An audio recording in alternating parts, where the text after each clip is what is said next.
स्वागत है आप सभी का एक बार फिर से। सत्ता विरोधी लहर के बावजूद बीजेपी हरियाणा में तीसरी बार पूर्ण बहुमत के साथ सरकार बनाने में कामयाब रही।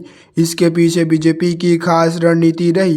वहीं कांग्रेस इस बार सत्ता में वापसी को लेकर पूरी तरह से आश्वस्त नजर आ रही थी, लेकिन कई कारणों से कांग्रेस के लगातार तीसरी बार वापसी की उम्मीदों पर पानी फिर गया। ऐसे में अब पार्टी में हार को लेकर मंथन शुरू हो गया है। इस बीच राज्य के नेताओं में हार को लेकर गुब्बारा फूटने लगा है। हरियाणा विधानसभा चुनाव में करारी हार के बाद कांग्रेस में खलबली मच गई है। हरियाणा के पूर्व मंत्री और पार्टी के अन्य पिछड़ा वर्ग के अध्यक्ष अजय यादव ने आरोप लगाया कि राष्ट्रीय और राज्य नेतृत्व के बीच सामान्य वही खराब था। ऐसे में पार्टी के राष्ट्रीय महासचिव के.सी. वेणुगोपाल से संपर्क नहीं हो पाया था। यादव ने कहा कि पार्टी को अहिरवाल क्षेत्र में अपनी विफलता पर आत्मचिंतन करना चाहिए, जहां पार्टी 11 सीटों में से सिर्फ 1 सीट जीत पाई है। उन्होंने कहा कि कांग्रेस कार्य समिति, पार्टी के केंद्रीय चुनाव समिति, अखिल भारतीय कांग्रेस कमेटी या हरियाणा प्रदेश कांग्रेस कमेटी में अहिरवाल का कोई प्रतिनिधित्व नहीं है। पार्टी ने मुझे ओबीसी का राष्ट्रीय अध्यक्ष नियुक्त किया है, जिसका कोई फायदा नहीं है क्योंकि यह शक्तिहीन है। हम चुनाव हार गए क्योंकि राज्य और राष्ट्रीय नेतृत्व के साथ सामान्य वही नहीं था। उन्होंने कहा कि जब पार्टी के राज्य प्रभारी दीपक बाबरिया अस्पताल में भर्ती थे तो उनकी ड्यूटी किसी अन्य नेता को क्यों नहीं सौंपी गई।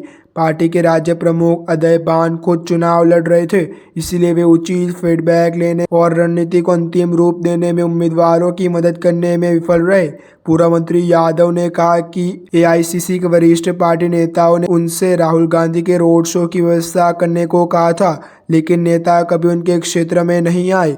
यादव ने कहा कि हमारे रेवंडा में कुमारी शैलाज का कार्यक्रम तय किया था, लेकिन उन्होंने हेलीकॉप्टर की अनुपलब्धि का कारण उन्हें अनिच्छा व्यक्त की। फिरोजपुर इलाके में हमारे मौजूदा विधायक मम्मन खान का बयान भी हमारे खिलाफ गया।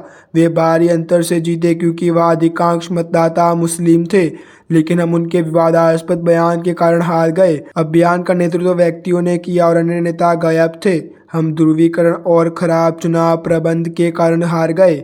वरिष्ठ कांग्रेस नेता और रोहतकर विधायक भारत भूषण बत्रा ने कहा कि वे खराब प्रबंध और पार्टी नेताओं के कार्यकर्ताओं के अंतिम आश्वासन के कारण चुनाव हार गए।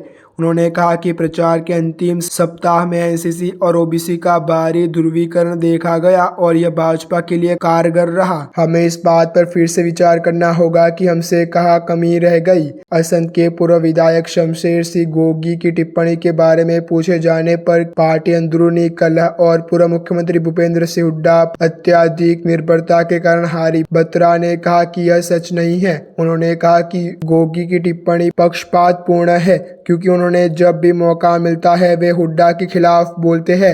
मीडिया रिपोर्ट्स के अनुसार विधानसभा चुनाव में असफल रहे एक वरिष्ठ कांग्रेस नेता ने कहा कि राज्य में पार्टी के सीनियर लीडर पार्टी उम्मीदवारों की हार सुनिश्चित करने में सक्रिय रहे, जो विभिन्न गुटों से जुड़े हुए थे। नेता ने कहा कि हमारे शीर्ष नेता भूपेंद्र सिंह हुड्डा, कुमारी शैलाज, अजय यादव और रणदीप सिंह सुरजेवाला ने एक बार भी मंच साझा नहीं किया।